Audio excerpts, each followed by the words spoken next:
உனக்கு கல்யாணம் நடக்க கூடாது, அவ்வளவுதானே? நான் பாத்துக்கிறேன். இந்த கல்யாணம் நடக்காது, சரியா? இப்போ நீ என் கூட வா, நம்ம வீட்டுக்கு போலாம். மாப்பிள்ளை வீட்டுக்காரங்க வந்தா அவங்க பாத்துட்டு போகட்டும். அதுக்காக கல்யாணம் நடந்துரும்னு ஆயிடாது. அதுக்கப்புறம் நம்ம என்ன பண்றதுன்னு யோசிக்கலாம், சரியா? சரி. சித்ரா வீட்டுக்கு வரதுக்கு ஒத்துக்கிட்டா. அப்படியா? சரி, வா சித்ரா. ஹலோ. கொஞ்சம் விட்டுருந்தேன்னு வையன், அவனை கத்தியாலே குத்திருப்பான். அவ்வளோ ரிஸ்க் எடுத்து நான் காப்பாத்திருக்கேன், ஒரு தேங்க்ஸ் கூட சொல்ல மாட்டியா?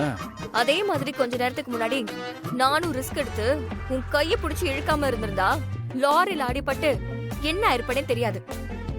அதுக்கு நீ தேங்க்ஸ் சொன்னியா? இன்றே டவுன்லோட் செய்து உங்கள் ஃபேவரட் ஷோக்களை என்ஜாய் பண்ணுங்க.